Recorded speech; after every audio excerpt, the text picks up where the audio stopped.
Yo la team, j'espère que vous allez bien, que vous avez passé une excellente journée. On se retrouve ce soir pour la dernière vidéo de la semaine. On va tout simplement parler Serie A avec une carte qui est plutôt intéressante. Ça va commencer avec un Naples, Atalanta Bergame, il y a Lazio Juventus, Fiorentina Milan AC et Inter Empoli qui sera en exclusivité sur mon groupe Telegram. Juste avant ça, n'oubliez pas le petit like, n'hésitez pas également à mettre en commentaire vos avis un petit peu sur cette journée. Si vous voulez encore plus d'avis dans le monde des paris sportifs, rejoignez tout simplement mon canal Telegram. Je me répète sans cesse, mais ici je vais donner que mes avis. Vraiment, c'est du fun. Par moment sur Telegram, je vais être un peu plus chirurgical dans mes analyses. D'ailleurs, vous l'avez vu hier dans le match entre Haken et le Paris Saint-Germain. On valide le conseil, mais également un petit fun, une cote à 3,10. Ça fait extrêmement plaisir. Donc rejoins-nous dès maintenant. Le lien, il est en commentaire épinglé. On commence tout de suite cette vidéo avec le Napoli qui reçoit l'Atalanta Bergame, duel très intéressant dans la course à l'Europe. Alors même si le Napoli va mieux actuellement en enchaînant 6 matchs sans défaite, il y a quand même 4 matchs nuls dedans. On le sait également, Naples c'est pas forcément l'équipe la plus à l'aise depuis le début de saison à domicile. Mais l'Atalanta Bergame de son côté est dans une forme un peu différente. C'est vrai que le calendrier il était plutôt hard pour eux. Ils ont joué quasiment que les cadors. Il y a eu 2 petits points pris sur les 4 matchs. Et quand le Napoli n'est pas forcément à l'aise à domicile, et ben l'Atalanta Bergame, c'est pas forcément la meilleure équipe à l'extérieur. C'est plutôt à domicile que Bergame fait les plein de points cette année. Donc sur ce coup, je ne serais pas étonné de voir un match assez fermé qui pourrait se terminer en match nul. Je vais prendre Naples ou nul et moins de 4,5. C'est coté à 1,55. Le Genoa qui reçoit Frosinone avec seulement 5 points pris sur les 11 matchs en 2024. Frosinone descend semaine après semaine et actuellement dans la zone de relégation. Alors forcément objectif victoire, mais est-ce qu'ils peuvent aller chercher quelque chose d'intéressant du côté du Genoa? C'est une grande question, surtout qu'à l'extérieur cette année, eh bien Frosinone c'est simplement la pire équipe avec seulement 3 petits points pris en 14 déplacements. Le Genoa, ça reste quand même une équipe qui est assez compliquée à bouger. On le voit depuis le début de saison, seulement 4 petites défaites. Il serait quasiment assuré du maintien en cas de victoire. Donc pour moi, le Genoa est quand même favori. Mais voilà, ça reste un match de bas de classement également. On doit sécuriser. Donc Genoa ou nul et moins de 3,5. Là aussi, c'est bien coté à 1,70. Torino qui reçoit Monza. Là par contre, c'est un duel de milieu de classement entre deux équipes qui n'ont plus grand chose à espérer. La relégation, on n'en parle plus du côté du Torino et de Monza. La Ligue Europa Conférence, on n'en parle pas également. Donc sur ce coup, ça va être un match, je pense, assez fermé, surtout qu'on le voit depuis le début de saison. Torino, c'est une équipe très très forte défensivement. C'est la meilleure défense avec seulement 8 buts encaissés, mais c'est également une équipe très ennuyeuse, seulement 14 buts marqués. Donc encore une fois, le même pronostic que pour Genoa Frosinone, je ne vois pas forcément énormément de buts dans ce début de journée en Serie A. On verra par la suite, je pense que ça va scorer un peu plus sur les autres rencontres, mais je vais prendre Torino ou nul et moins de 3,5, côté à 1,51.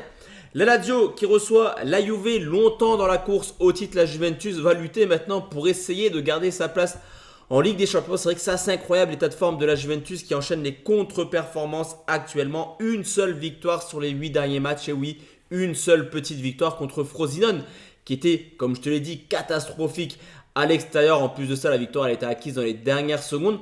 Alors vous me direz, la Lazio, c'est pas également l'équipe la plus à l'aise actuellement. C'est vrai que ça enchaîne là aussi un petit peu les contre-performances. Il reste sur 4 matchs en victoire à domicile.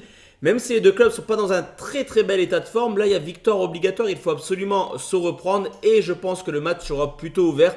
Les deux marques 1,96, je trouve la cote très très sympathique à tenter.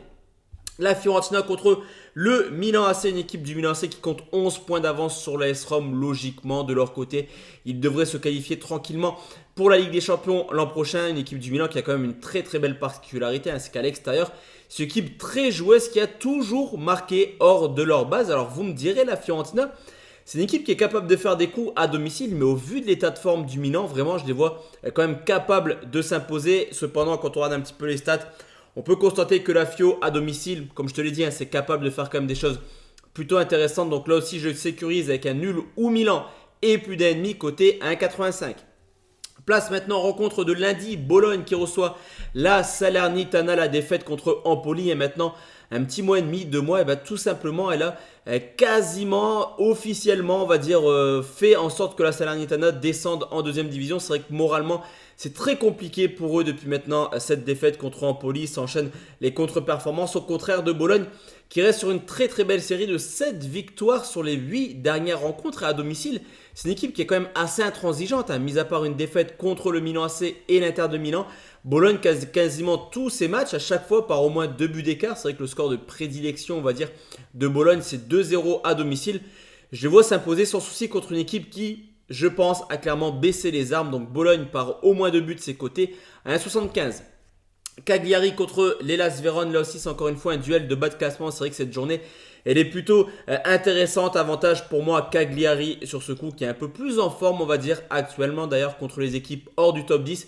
C'est 4 victoires et 2 nuls à domicile, donc une équipe qui est quand même invaincue. Mais là aussi, un petit peu comme la Fio contre Milan, on ne peut pas écarter le fait que l'Hellas Vérone soit capable de poser des problèmes. C'est vrai que c'est une équipe de Vérone qui est capable de marquer à l'extérieur. On le voit depuis maintenant plusieurs semaines, surtout dans ces petits déplacements entre le 13e Lecce et le 20e la Salernitana. Donc les équipes qui sont concernées actuellement par le maintien. L'Hellas Vérone a toujours marqué dans ces 5 déplacements. Donc je vais prendre les deux marques à 1,77. Sassuolo contre Udinese. Sur ce coup, il n'y a pas d'autre chose à vous dire que Udinese, c'est le roi du match nul hors du top 10.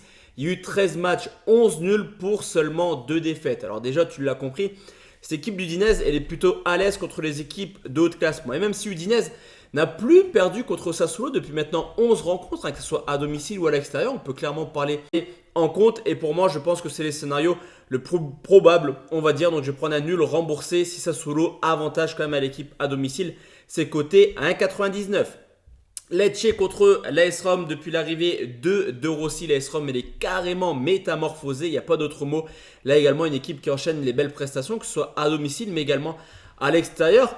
Lecce n'a plus grand chose, on va dire, à craindre. Ils sont 13e, comme je te l'ai dit, ils sont toujours concernés par le match, mais ils ont quand même un matelas d'avance. On le voit également à domicile contre les Cadors. Ça prend quand même quelques claques, 4 contre l'Inter, 3 contre la UV.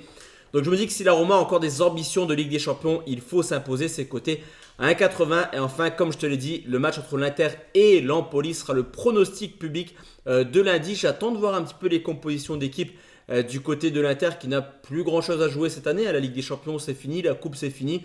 Le championnat, c'est quasiment plié. Donc je vais attendre quand même d'avoir les compositions d'équipe pour vous proposer un bet. Mais j'ai déjà détecté une cote qui est plutôt intéressante, supérieure à 2. Donc n'hésite pas à nous rejoindre sur Telegram si tu veux la saisir dès maintenant. Je te souhaite un très très bon week-end et si tu es encore là au bout de la vidéo, rejoins mon groupe public car ce week-end ça va partir dans tous les sens.